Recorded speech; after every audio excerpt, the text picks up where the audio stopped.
just made it a 5-minute cutoff. I think it gets mad at us when we don't do it on time. All right, folks, we're back for my favorite part of the week, the whale webinar. We have the usual suspects as always. Logan, the whale wrangler Brown, who had just graced us at the Whaleys. Such an awesome human. Also rocking some pretty awesome fish gear. Look at the double pistols today. He's ready. We have a triple header. And then as always, the most beautiful man in Utah, Sandra Schroeder. Sandra, welcome to the whale webinar. It's party time. It is party time. Yeah, party time. All right, so we had a little bit of a pivot. Charlie T is going to come on next week to unveil all of his rule strategies. So we actually have a bunch of other awesomeness. We're going to go through a triple header. So Logan just had this is actually near and dear to his heart because he's actually the proper PM on this, the PPS post-purchase survey 2.0. So we're going to talk about those upgrades there, what questions you should use, how you should use your extra questions, and all these amazing features.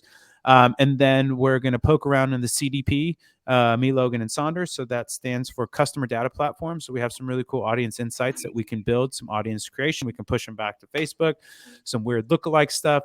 It's going to get gnarly. And then last but not least, Logan's going to also spill some tea on a feature that should be actually launching in a few hours after this.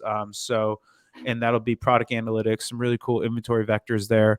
But without further ado, some housekeeping. If you didn't get swag for me, hit me back up. I just went through a bunch of emails to get everybody's swag out today. If I didn't email you back and I said I'd get you swag, email me and put in the subject line, Robba, get me swag, because my inbox is absolutely a nightmare. And so I tried my best to get through that. I need a better strategy. Maybe I'll do like a form or something next time where I can just drop a link in there and people can just fill it out.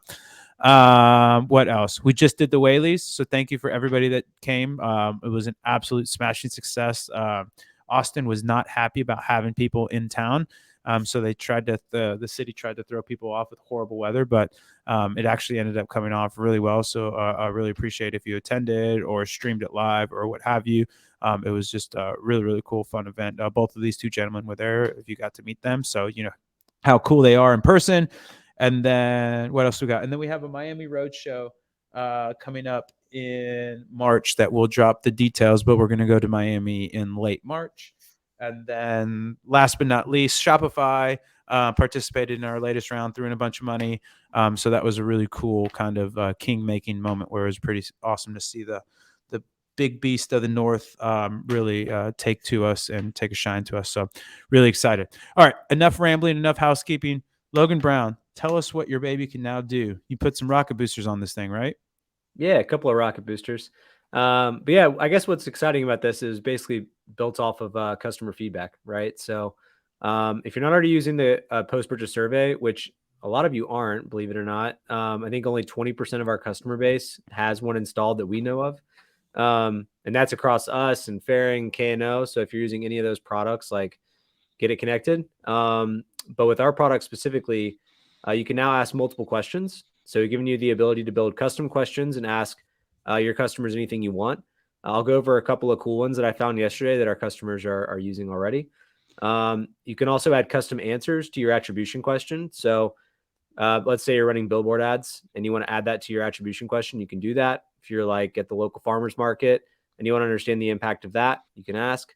And then I just blanked.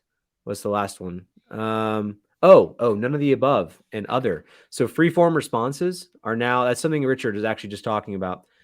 So now if someone responds none of the above on the attribution question, they'll be given a freeform response box. They can type it in. And Richard's already saying that he's got customers coming in from places he didn't even imagine. So that's super exciting. And then Danny, yeah, multi-language, that's coming up next. So probably within the next 3 weeks. Oh, multi-languages. Oh, wow. You're jumping the gun here. Hold on. We're moving. Okay, sorry. We're moving people. Logan's all hopped up on Benadryl or something. He caught a little bit too much fun at the Whaley, so he's plowing through. It's kind of like Jordan. I wish it was a hangover and like I knew tomorrow would be fine. I don't know what tomorrow will bring.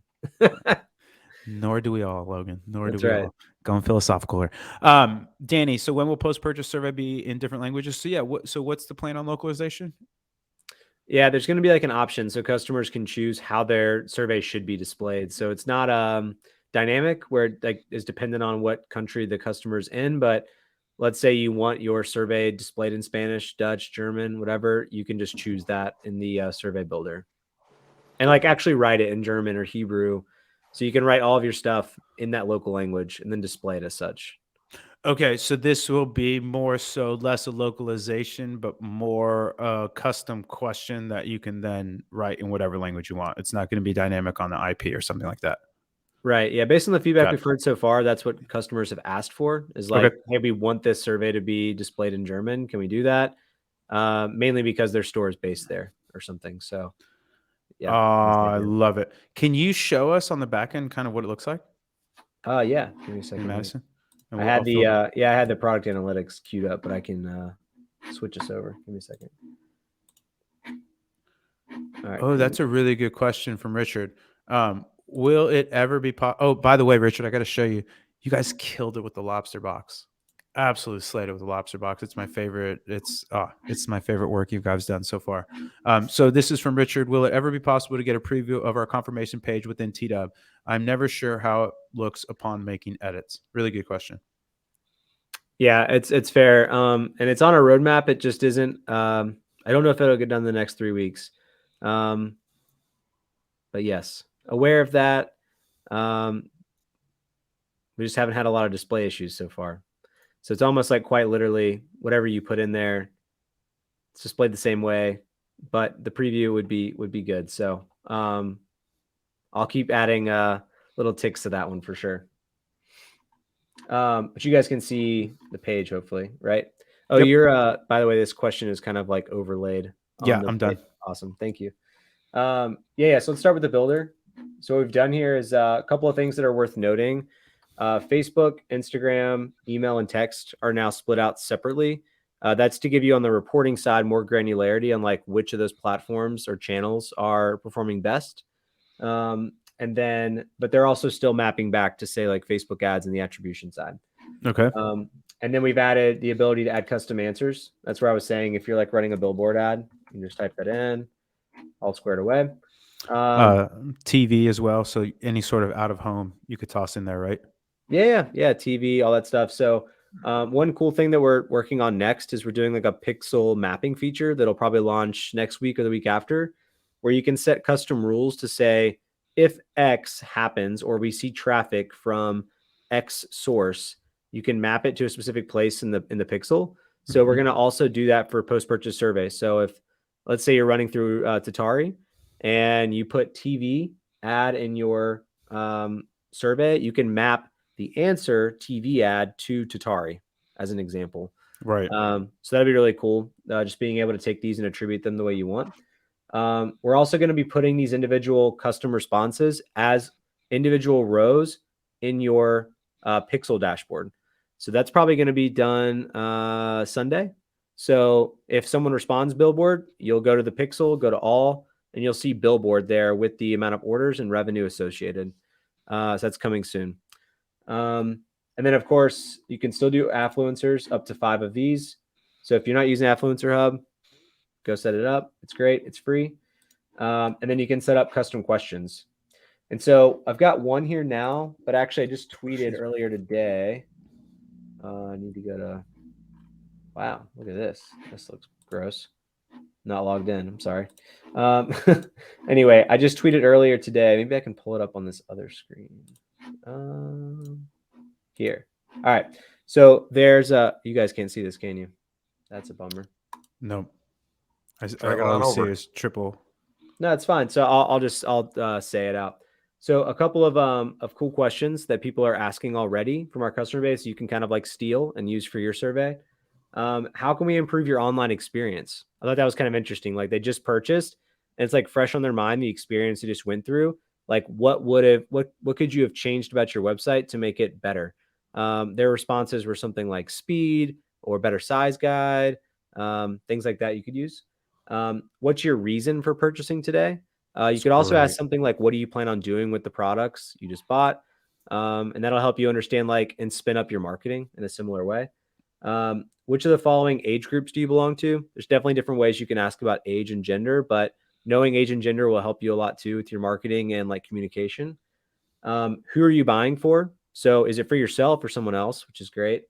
And then what best describes your intended use for our product, which we just talked about. But, are people like wearing it to school? Are they using it for a basketball pickup game they have every Tuesday?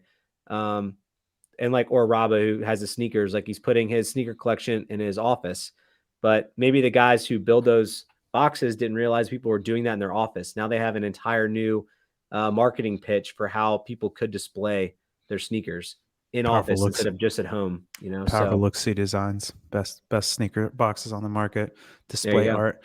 Do you have these written down somewhere, Logan? Can we give these? I mean, we can do it post hoc as well. But Yeah, these well, are it's some on my pretty cool Twitter right now, but I questions. guess I cleared my cache and I'm logged out of Twitter. But I just tweeted it out. Like, Oh, you did? Oh, I'll grab that link. Perfect. yeah, Yeah, that's amazing. Also shout out Richard, best boxes. They just dropped a lobster box. I love those questions. Actually, I'm going to drop another thread in here too from the founder of No, who has some pretty interesting feedback on the "How did you hear about us?" question. I thought that yep. was a decent little thread as well. And then let me find your thread, Logan. So I guess I had the previous PPS set up. Now, what do you suggest I do? Like, okay, I'm bought in. Like, what are the actionables for people now? And then there's also a question about question length that I want to get to because it's actually very good as well. Yeah. So, I mean, as soon as if you already have it installed, right, the best thing to do is to hop in here and make sure that you've customized your current attribution question to match your marketing mix. So, if you had it before, you already know you could hide things like Pinterest, right? If you don't have Pinterest, Yep. and then add in answers that match your marketing mix, like we just talked about. TV, you could add in YouTube separately if you want to understand how YouTube is impacting your sales by itself. So, add in those different channels you're utilizing. And then I would ask questions. You can add up to 2 custom questions to learn more about who your customers are or what they want to do with your product. And that should be either to optimize the experience or be used for your marketing, like mix, creative, copy, all of those things. Just ask questions that you think will impact those levers. And then on a daily basis, what I would suggest doing or weekly is hopping in here and reviewing answers to none of the above. I don't know how robust these are going to be. Of course, it's just my test. But I was running this on stage in a staging environment and it was live in their store. And it was amazing. Like this number was more like 40%. And it was everything from like, I heard about you through a friend, or I've bought multiple of these over the years and I'm just coming back to get another one. And so showing the survey to both new and returning customers can also pay dividends on understanding what's driving the repeat purchase cycle. And any activities that may be happening out in the wild that you're not even aware of, like word of mouth or a Facebook group. And then if you see something popping up pretty regularly in the freeform responses, you can add that into your survey as a custom answer and then start measuring it, on a regular basis. So those are like the 3 steps, customize your attribution question, then add new questions, and then review your none of the above freeform responses. Amazing. Do you guys have any other questions? I'm going to answer this one question and then we can get some input from Sonder. And then I think we're going to go to the Smart CDP. Richard has some questions there. And I think there's a lot of cool stuff we can dive into there. So this is going back to your none of the above question, Logan. Do you have any advice on this, or is this okay? Is this UI worry not that big of a deal? And I should repeat the question. Sorry. This is from Alexander Montanesis. I don't know. Sorry if I butchered your last name. Very cool last name though. When is the answer too long? I added some custom answers, and once I saved it, it was showing me on the survey builder like it was taking 2 rows instead of 1. I'm worrying this is messing up the UI on the thank you page. Also, shout out to the feature request from Richard about being able to see it when you do deploy it. But any thoughts here? Yeah. So I think an answer being too long is multifaceted. From a technical perspective, what you're describing was a bug that I found yesterday, so that should be fixed shortly. Too long, and also from a technical perspective, I believe we max it out at 40 characters, like a custom answer there. And then there's the other side, which is like, what is a customer willing to read in that like thank you page survey scenario and what's going to lead to like people actually answering. So I would suggest keeping it short, like maybe 5 words or less. And then we'll have the bug fix for you for sure. But yeah, I wouldn't write too much because people will just start to ignore it or maybe not pick up on what that means, and end up clicking other or choosing another option. So I would keep it short and sweet if you can. Love this. Love this. Okay, I think we're gonna wrap up PPS unless we have. Let's see. Da, da, da, da. Okay, amazing, Michael. No, okay. I know you, Michael. I don't know why I know you, but I know you. Okay, perfect. There's your PPS. Go install, get the answers in there, add your questions. It can be just such a really boon in terms of getting insight into your customers. And especially, like Logan said, I would really concentrate on we'll find that tweet from Logan. I don't know why I couldn't find where your handle was, but we'll post that tweet in there as well. And we'll keep populating questions that we see other people using to great effect. Because there is a certain aspect of the way you frame the question can bias the answer. So you really want to make sure that you're framing the question in the way that is most efficacious for getting the data that you want. But really great, great stuff here, Logan. You're the man. Really appreciate Robert, that. one question I have. Sonder, go for it. Yep. I'm more of a customer with this question than a marketer. But what are the follow-up questions? Are they conditional? Not yet. No, that's interesting. Like, yeah, condition sets and rules around like who receives the survey is definitely like top of mind. But yeah, as you can imagine from the product side, we kept it extremely simple at first, right? It was a single question. You can't edit anything. You can add affluencers. That's about it. And now we're starting to customize it a bit. I think I would like our customers to direct that product iteration. If enough people really need condition statements, rules around who receives the survey, we could get down that path. But right now, I would say that's probably best suited for our partners. No and Fairing can both do condition sets between questions and targeting. Got it. The targeting is interesting. Only doing new customer purchases because we get obviously that data. Yeah, I mean, the best part is setting up copies of your survey and then targeting specific people with it. So like, let's say you have a collection of summer shorts versus a collection of winter coats. Yeah. You may want to ask both those subsets of customers the same attribution question, but the second question may differ because you may want to understand like, hey, what are you planning on doing with this? And it's like, oh, well, I go snowmobiling in the winter. But the shorts, it may be like, oh, I'm a kayaker, I'm a mountain climber. I don't know. But you could ask different questions based on like what they ordered or who they are. Yeah. And I also like that because you can also get more in-depth answers. For example, like if we did add a conditional and somebody marks it as a gift, then you can be like, who are you gifting it to? Or when do you plan to give it? Or is it a special occasion? If you want to go down to that gifting vector versus if you're buying it for yourself, that's a whole separate set of questions of like, and it's just a totally different headspace. That's really interesting. It's really interesting. Great. They're good. I mean, I think those condition statements are available in No and Fairing. So that's kind of like the differentiator right now but we also integrate with them. So like use them and you can plug it right into Trip Whale. I like that. I think for a free tool, you have like killed it, Logan. So yeah, this is really well done. Is there anything on the roadmap for those conditionals to actually be linked to customer profile? Like if we know who they are, like Sonder was saying, like if this is a returning customer, you might want a different set, or if this person bought this SKU in the past, you could have a different. We're kind of getting in the weeds now, but Sonder opened the can of. I blame the Pandora's box on Sonder, but does that make sense? What I'm saying, like you can start to get into some really interesting segmentation, whether it be new or returning or repeat purchase on X, Y, or Z. Is that on the roadmap at all? Yeah, absolutely. I mean, it's on the roadmap. I just for the next 3. Basically, we're working in like I guess inside baseball here.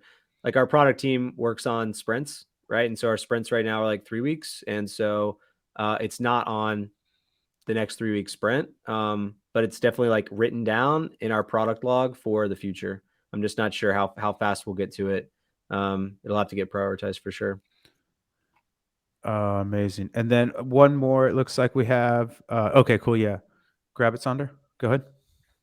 For Survey Builder, can we have just a simple free-form reply for customers rather than the default wording, none of the above? Yeah, great idea, and on the roadmap as well. So yeah, 2 upvotes on that's great. No, it is a good one. It is a good one. I'll go back and consider that one a bit more as a Ooh, priority. upvotes keep coming. That's good. That's great. There you go. Put that on the roadmap. I mean, I think what customers have seen, what I've gotten so far is that people would like just like a simple question and then just let customers respond. Yeah. But right now, just so everyone knows, like a lot of what we're doing is based around attribution. So that's kind of like first and foremost with this feature. And the custom questions were a bit secondary based on a lot of customer feedback. So yeah, it's definitely something we're aware of. I just we have to figure out like how deep we go down this rabbit hole versus, you know, utilizing a partner like Fairing now. But I'm with you. Fantastic. Really good question, Ryan. Thank you, Ryan Popoff. Michael, we'll get into your questions as well as you, Richard, about the CDP, but I want Logan to show it off first. Okay, going once, going twice. Any more post-purchase survey questions? If not, you can always ping us offline, or you can always ping our fantastic customer support. Or here's a new one for you. We'll be hosting office hours, or actually ocean hours. Oops. Freudian slip. It's a play on office hours, if you didn't get that. Starting next week, I believe it'll be Sonder, Alejandro, Raquel, and they'll be in blocking off an hour of time for you guys to just jump in. There'll be breakout rooms, ask whatever questions you want. Yeah, so really, really awesome. Excited to get that started.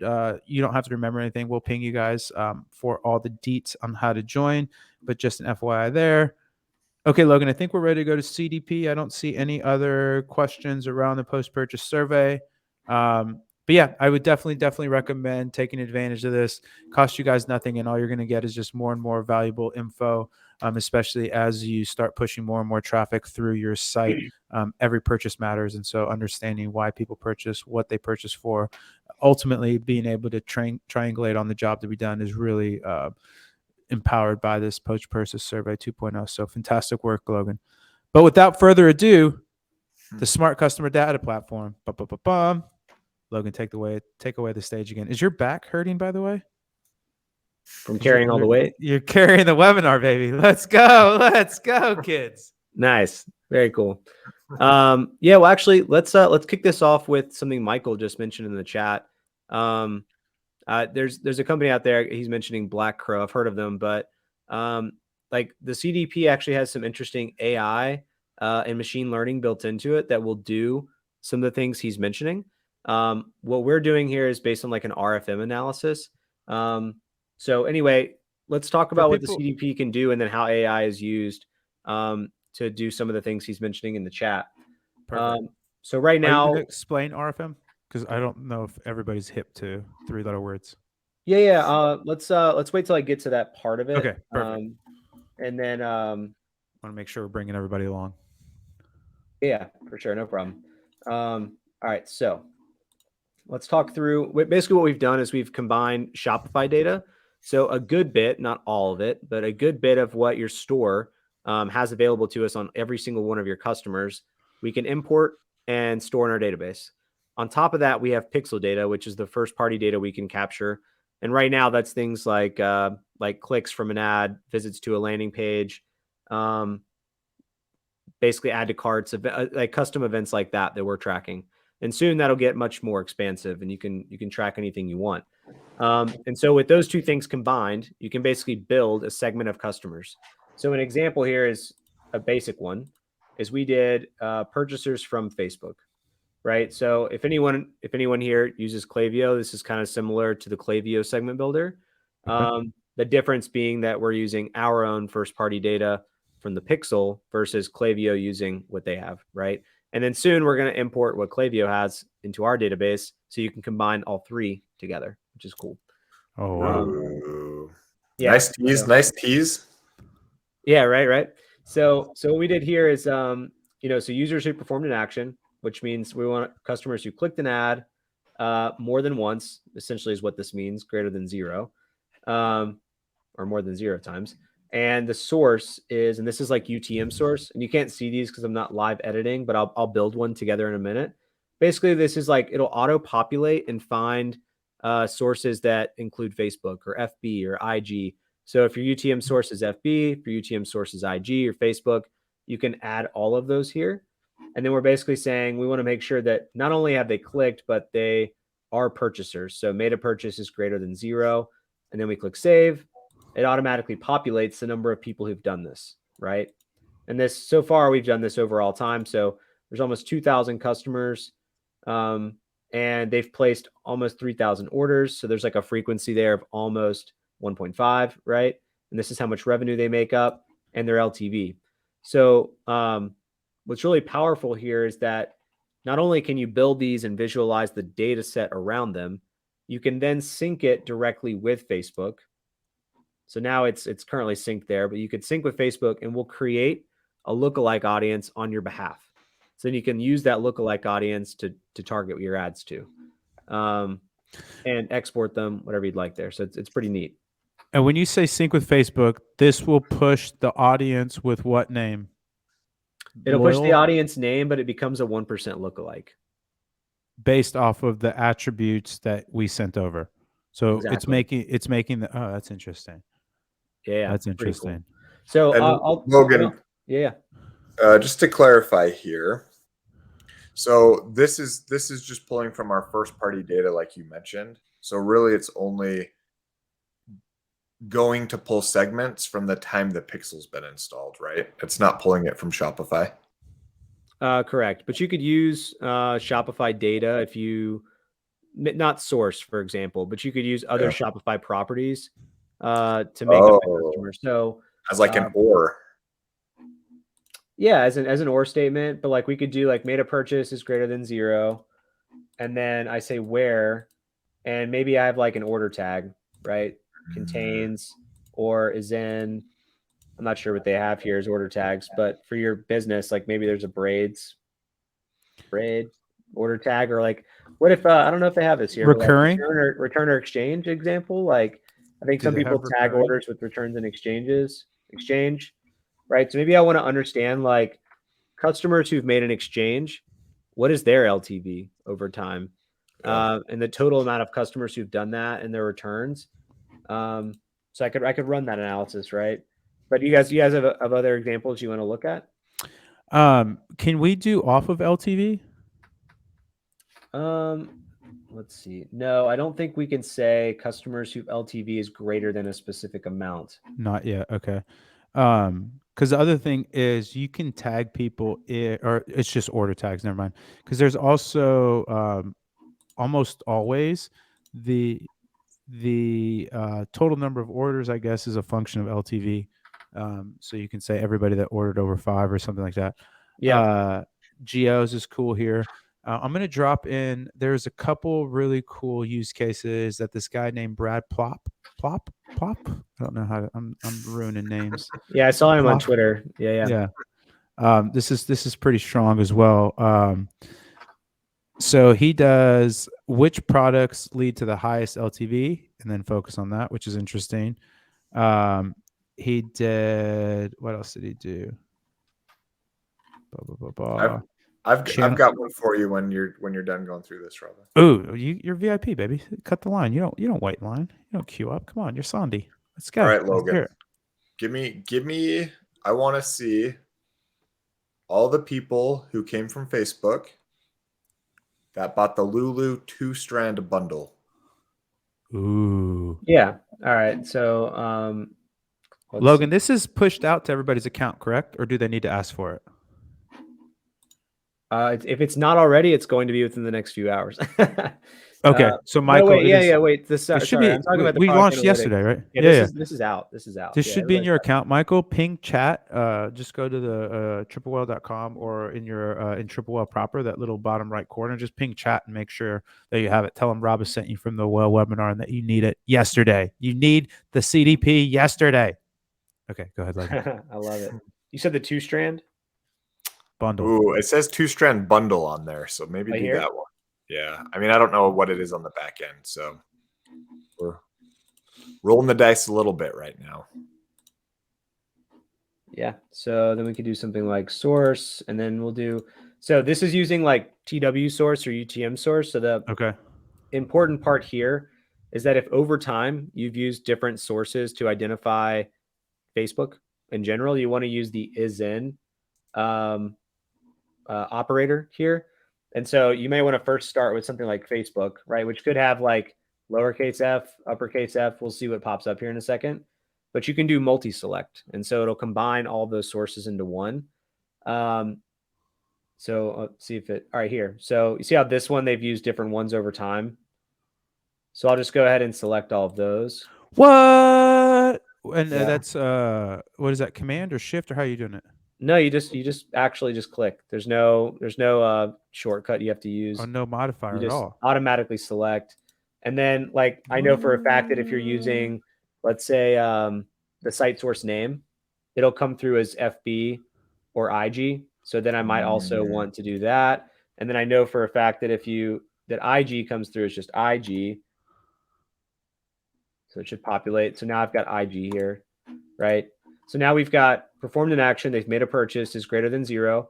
It doesn't have to be all time. We could say within, let's say 0 and 60, and we can use days, right? So within the last 60 days, and their action is they've clicked an ad greater than 0 times, and we may want to use the exact same time operator, the same time period, where their source is a lot of things you can't see, but essentially Facebook as an ad platform. Is that what you wanted? Yeah. Now give me the juice. Well, You've yeah, I done this hope it squeezing. I moves want the fast, juice. but we also are querying this live. So, purchasers. Live demos, people. We like to ride the lightning over here. This is, We this are is how we definitely- roll, We're folks. definitely riding the lightning. Yeah, like I said, I don't know if this is the right product SKU. It's just what's on the website. So Yeah, I don't know. We'll see. And did they come from Facebook? I mean, I don't know if they're advertising this either, but we'll find out. And this will be a perfect time to catch everybody up. So our AI is built off of something. It's actually a pretty OG model. Logan referenced it before, called RFM. Do you want to give people some color into what that is, what it stands for, kind of why it's so impactful? Yeah. So the R is recency, the F is frequency, and the M is monetary. But essentially, there's a formula that our developers use sorry, let me see if I can put this in layman's terms. You would import all the data from your customers, understand the recency, like customers who have ordered most recently, all customers, how frequently do they order, or any given customer, how frequently are they ordering? Is it once a week? Is it once a month? Is it once every 120 days? And then how much are they spending with you? Is their average order value like 50 or is it 500? And then we can use that data and those inputs to then provide you with a group of customers who fall under certain buckets. So as you can see here, we have like whales that are built by the AI. Like these are customers who have generated the most revenue for your business. Most promising customers who return often, but don't spend a lot. So their frequency is high, but their monetary value may be kind of low comparatively to the whales. And then you have like your core. So highly engaged customers. So these folks bought recently and they buy often. So that maybe recency in this example could be like last 30 days, right? And have generated the most revenue. So these almost might be whales to me. Highly engaged and they've bought recently and they've spent the most money. That's pretty sweet. But yeah, we're like generating these AI segments on your behalf for all customers. So you just jump into your thing now and we'll have them built for you. Amazing. It looks like our live demo crapped out, but we still. Well, I'm not saying it didn't work. But this might not be a true. It might just yield 0 results. So instead of like editing, we can't edit it specifically, but we can make a copy and then make an edit. So maybe what I should just do is all time. And all time. Let's expand Can it you out. maybe do a We could try other products. Yeah, that's what I was gonna say because there were a couple more Lulu. Yeah. Two. And so we could see if it's the 2-strand or this. We can run it and see what happens. So we'll Oh see. yeah. But yeah, I That's mean, I think anybody can hop in here and just like start playing with it and building different segments to see what comes up. So yeah, it's pretty fun. Pretty fun. Can you show me how to segment it in the cohorts?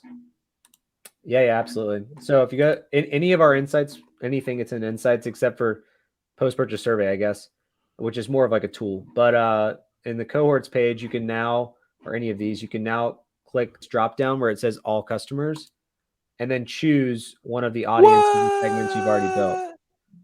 Yeah. So Hold on. And then how does this differ? So is this going to be some UI cleanup because we have this over here, but then we also have segments in the filter area. So we're going to kind of combine the two.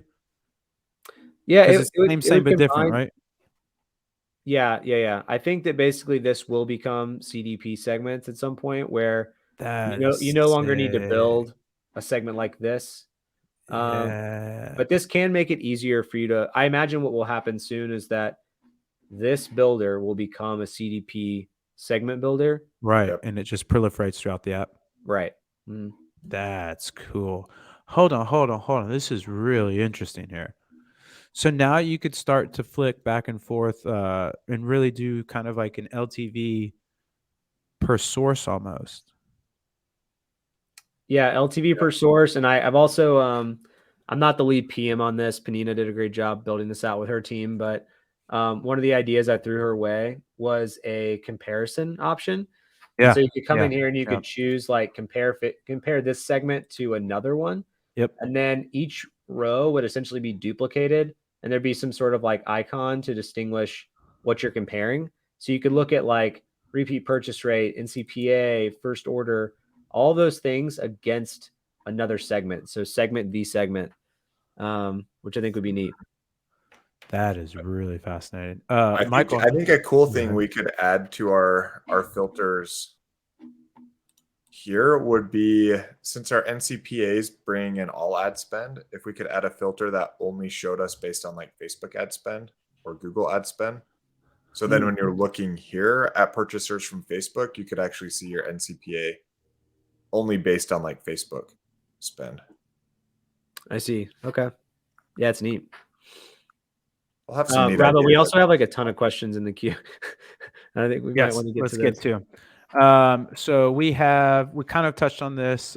Michael, we're going to send you some swag. You've been really, really helpful this webinar. I really appreciate that. CDP should be in your account now. If not, like I said, yell at our customer support, tell them Rob sent you and that you want to play, you want to invite to the party, and you should have been invited in the first place.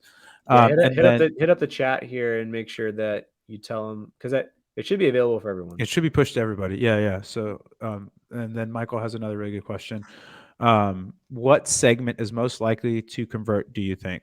The 98th percentile, or what custom segment would be easiest to make find? I don't understand. What custom segment would be estimated to make find, or I'm not tracking with the second one, but I'm guessing you're just looking like what segment should you go after? I think there's a few different ways to approach it. I'll give a kind of just my 2 cents, and then Sonder and Logan will have much more eloquent answers, but it's just going to be, I think, again, a function of what a customer segment is only as good as the offer that you're going to put in front of that customer segment. So what I would do is really make sure that offer is aligned with that customer segment. So something you could do, we actually leveraged this a lot when I was running my agency with Postpilot with snail mail, and you can kind of do the same thing with retargeting. It's a little bit more expensive in terms of ads, but people that have spent a bunch of money but haven't purchased in a really long time.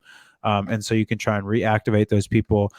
The other thing is making the lookalikes off of whales and promising, I think, would be also something that I would try and test against for the offer economics. But ultimately, for me, it's not necessarily what the best segment is. It's more so like, how do I find segments that I can then display offers that are economically advantageous to me, but will also be well received by the consumer. Again, kind of a little bit of an it depends card, but what would you say, Sonder? Yeah, I mean, this will probably be a sneak peek into next week, I'm assuming, and talking with Charlie. I feel like personally I'm probably not using too many segments to assist in like my acquisition marketing into like lookalikes. I What excites me the most about the CDP and where I gave Logan that question was really to better understand my data. Like I want to know what sources have, the best lifetime value, what products have the best LTV. So I think really that's what excites me the most is the data analysis. Um, now I think we're marketers, so I think the testing, analyzing, optimizing is still how we succeed. So not completely throwing that away. I just think Facebook's made it pretty clear that broad audiences and Advantage Plus tend to work the best. And I think like still test it to your point, Roba. Any of these I think are worth testing it and then aligning the right offer. So hopefully that's not too controversial and pooping on what you just built, Logan. This guy's coming out with hot takes. Who, Thanks, who invited this Saunders. guy? Who invited this I guy? know. Unbelievable. Unbelievable. Okay, Well, cool. Did here's, that? here's what I was going to throw out. I have a cool, Okay, give it. melding of pots here. So if that's the right way to say it. All right. So from this page, We're here's one completely thing. off the rails, folks. No, this is all going to be, it all comes back to the segments. So we're going to show off the product analytics page next. But I think it'd be interesting going off of Saunders' point. We're marketers, go broad, also go lookalikes, see what works best for your business, right? Test it. If you want to use lookalikes, one cool idea that I think we need to build into product analytics next is that product analytics is going to show you how certain products are performing.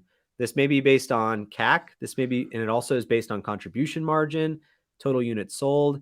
It'd be so cool to look at that feature and have a button that says create segment for me and send lookalike to Facebook, like automatically. And so you could see the highest contribution margin and lowest CAC per product.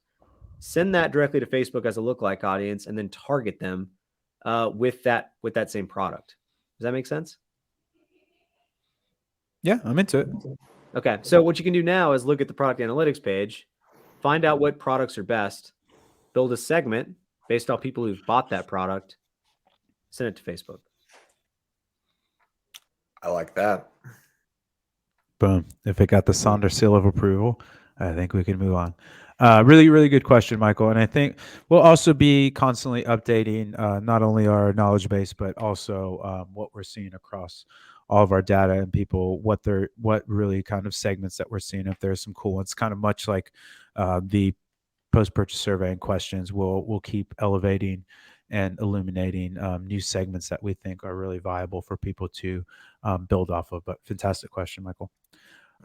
Scott Kramer, he has a really good one. All right. Can we sync these segments with other platforms besides the book?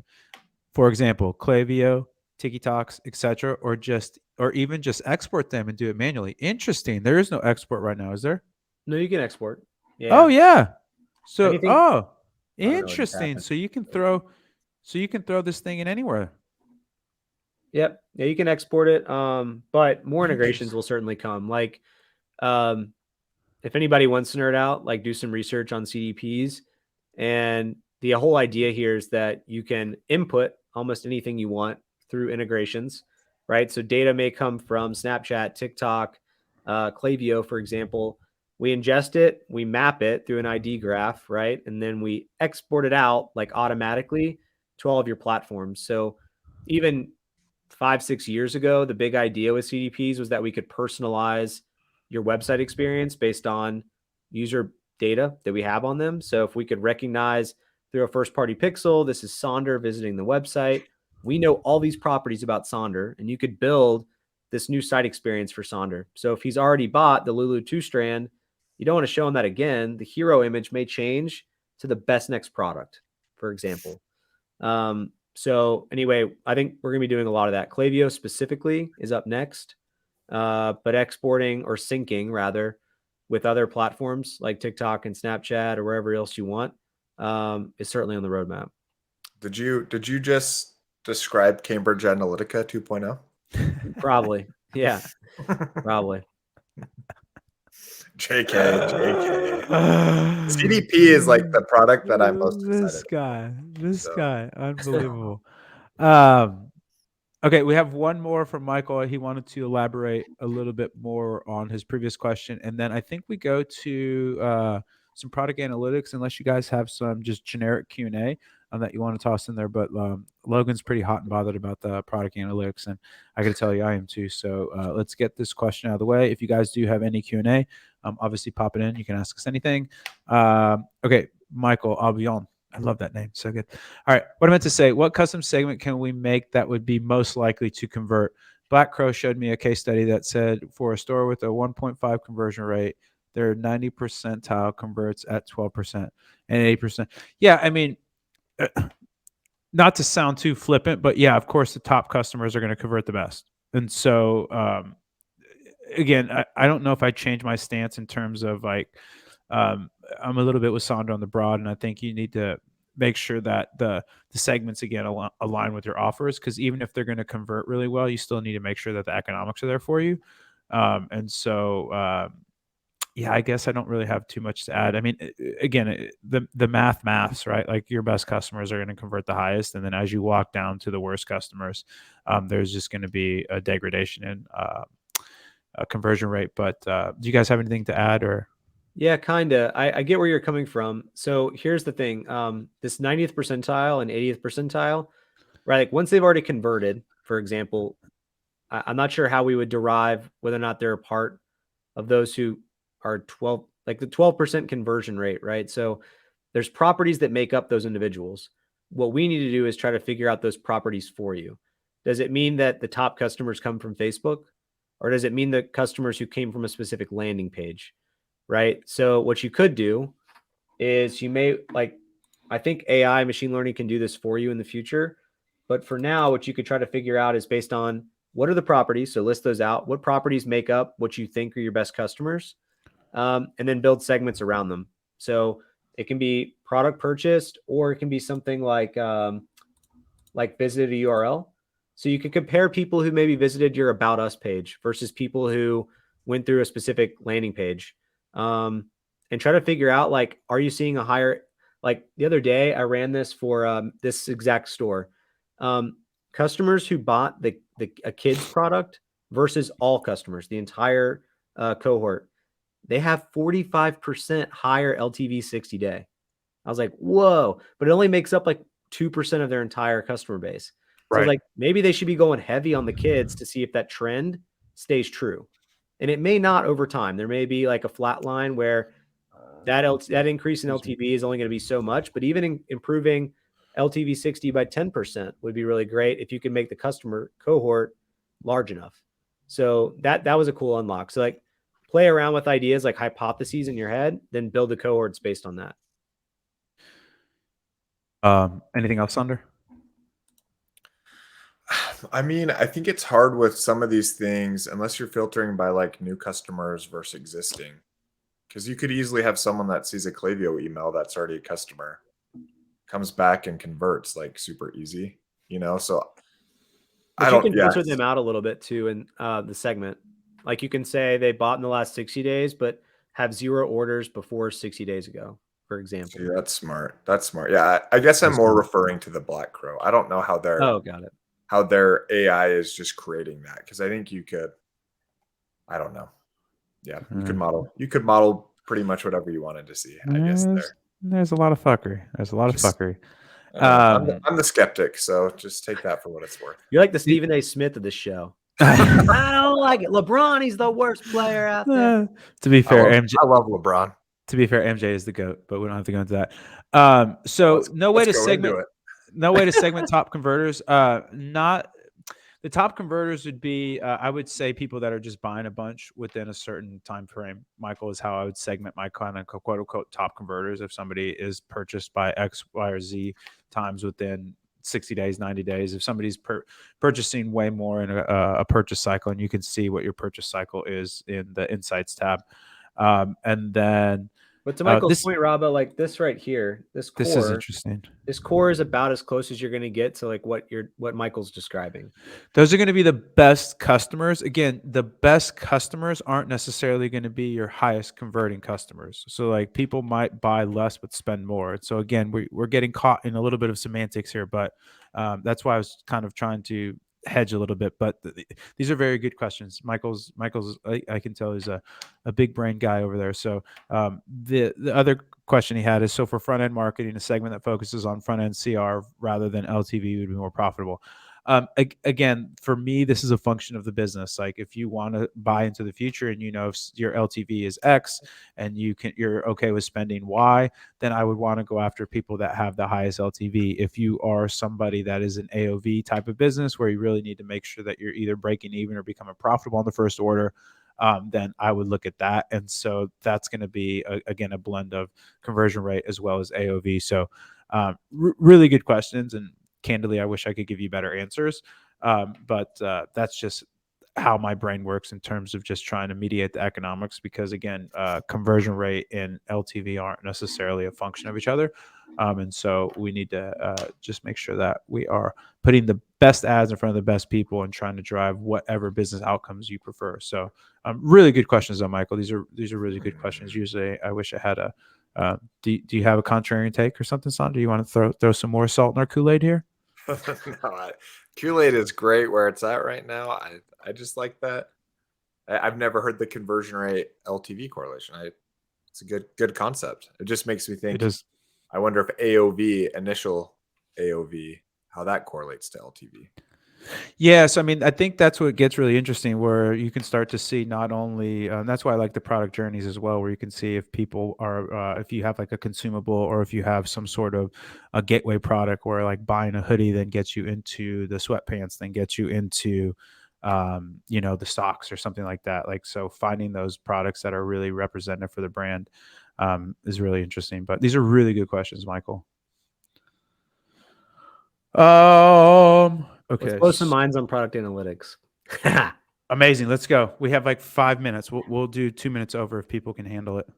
All right. So this is launching for everybody's store sometime today. Maybe it's already there. I can't keep up, but watch Twitter. It's there.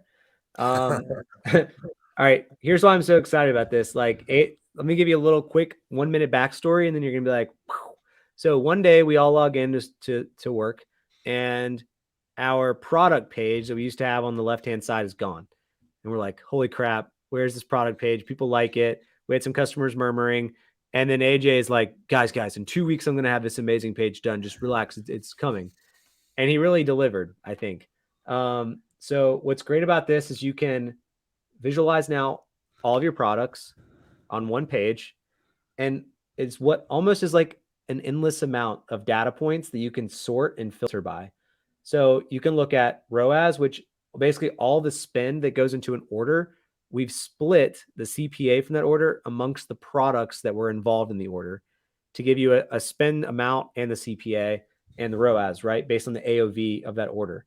And then like things that I like a lot is like items sold per day. So you can like expand this out to like, say like the last 90 days. And then I can filter this entire thing by items sold per day to see my top and my lowest. And then of course you can order it by this too, instead of having to do it by column. But I don't know. I think it's interesting. Like return rate, I can see that this is actually one of my third highest selling item by items per day, with actually my lowest return rate. But look at my highest return rate. It's also based on my highest sold product. So it's kind of interesting that this one's being returned so much comparatively. And I wonder why. But yeah. Anyway, thoughts from the peanut gallery? LTV? Come on. I love This it. is perfect segue. This is a perfect segue to my last question. It's almost like we planned this, which we did CAC, not. repeat purchase rate, I mean, out of that and stock CAC. date. Like, are you What? kidding me? Look at all this So stuff, dude. how are we doing that? Is that, are we calculating velocity? Like sell-through? Yeah, for And out of then stock lead date. time? And then lead time? We're not like the velocity is based on the time frame you have selected. So it's like on the time frame I've selected, last 90 days, we're selling. What did it say? No, but don't I have to enter my lead time? I would like the sellout date is going to be a function of my lead time, where it's like I need to order stuff. If I have like, for example, a 60-day lead time, my sellout date will be a function of that, where I don't want to Only run out based of on inventory. inventory you have in stock right now. It's like total inventory right Oh, now okay. So we're not calculating divided lead time. by items sold per day will give you the estimated date of which you'll be out of stock. But you need to know, like, if you see this as your out of stock date, which is a long way away, you need to, if you have a 60-day lead time, you need to reorder in October. Right. And so we're not doing that yet. I mean, we could, I guess, if people could give us their lead time. You could just input the lead time on it. But that, Yeah. so this is really interesting. Yeah, So this is slow. great. Like, Oh, this so is good. super. This is actually, I think this is more interesting than the CDP. This is really cool. This contribution margin is Wow. amazing. Like, I don't know why customer acquisition cost isn't working in here yet, but like to know that I lost money on these products. This is the number one thing that I always tell people is that Look at these paid- kids. What I tell you about the kids, guys? this is a kid's play. 45% The higher kids LTV play. 60 on the kids. Like, if you're looking at this, right, you're like, dude, never sell another dry shampoo spray ever again Tell on the Max, planet. where are Like, you, Max? never put a, the other thing is, like, this is really cool because you can also do like if you're either auditing your brand's account or auditing an account as an agency, this is what I go to understand like what items actually have the economics to support paid media. Because some of these might not necessarily be horrible products, but they're just not great in terms of they don't have the margin to eat in terms of paid media. This is really cool, Logan. Yeah, let This me is see. really cool. Logan, can you go last 365? Is that going to break it? Well, not break it, but just load time, obviously more did. Oh, that was quick. What? I think all this Is is that using correct? our new database. So This is updated numbers. look, it just Jeez. updated live while we were looking at it. Sheesh. Plus the graph, right? So look at the return rate. Like this one right here, a 0.59% return rate. We're only selling like one a day. Damn. Look at the return rate of the shampoo. Golly. Consumable. darn. I get those consumable. Wow. No, I think return rate means they shipped it back. Yeah, they did no likes. No like. Not like return customer rate. That's Oh, like they not didn't like repeat it. purchase rate. Correct. Ugh. Return and give me my money back. But the other thing I wanted to see is if we have the product costs in here, which I think we do. Just giving away Madison Braid's unit economics. Just keep giving them away. We're here to help. Oh, the other thing I told for anybody who's still listening, the other thing I'm extremely excited about that I've wanted in Triple Whale I've been in Triple Whale since like May of 2021, like as a user. And the one thing I wanted was this product with stock levels overlaid so that I could click on the halo, right? And I could look at the graph and I could do items sold, but I could also look at stock level. And so one thing I used to bump up against a lot was that it would look like my sales got totally trashed for a specific day, but it wasn't because of my media or anything. It was because I sold out of my best size.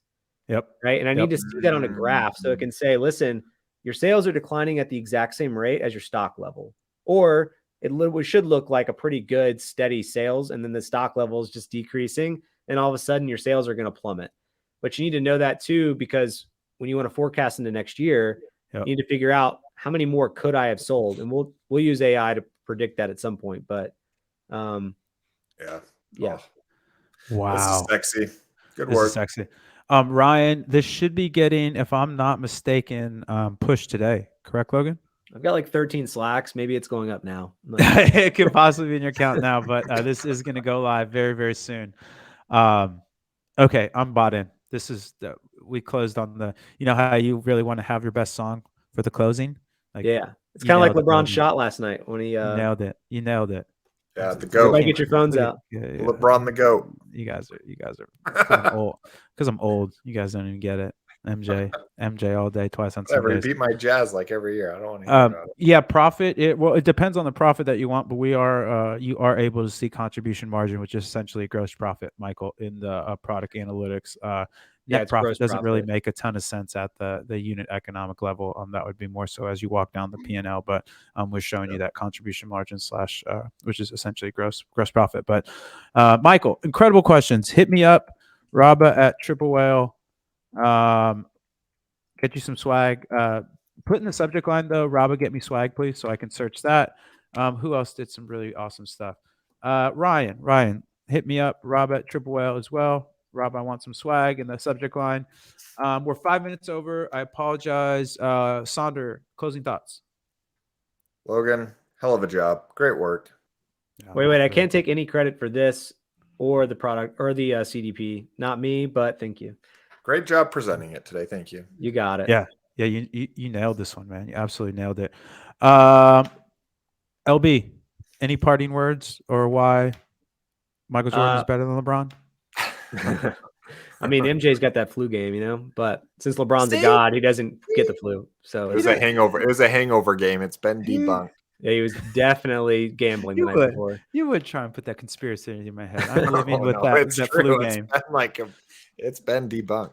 Anyway. No. I mean, for me, for the handful of people left, you can clearly see we're launching a lot of products, but we're also planning in the future. So don't hesitate to email me with ideas. Like I want to know what we can build to help your business. So Logan at triplewhale.com, just like tell us what you're struggling with, and if we can build something around that, we'll do it. Amazing. You guys are, as always, just super, super awesome. I might be a maybe next week. I'll be in New York at a Klaviyo partner event, but I'll try and make it. If not, I'm going to leave you in these two very, very capable gentlemen's hands. We'll also bring on Chuck T, absolute maniac, but one of the best media buyers I know. And he has some really interesting takes on the rules engine. So we'll be able to unveil all those to you. As always, I'm sure everybody here is, but make sure you subscribe to Whale Mail. And then what else we got? I think that's it. So thank you so much for taking your time out on a Wednesday. Every Wednesday, 1 p.m. Central or 1 p.m. Eastern, excuse me. We do these, and we really appreciate all the amazing chat, all the amazing awesomeness. You guys are the best community on the planet. I think the Whaleys absolutely solidified that for me in my head. So really, really appreciate everyone's time. If you do have any questions, hit me, Sonder, Logan up on the Twitters. We're pretty active there as well, or just slide into the DMs and or messages. Don't forget about Sonder's office hours starting on Tuesday. We'll get you more deets there. And then I think that's another Whale webinar in the books. Sorry, we're 7 minutes over. We love all you guys. We'll see you next week. Bye-bye.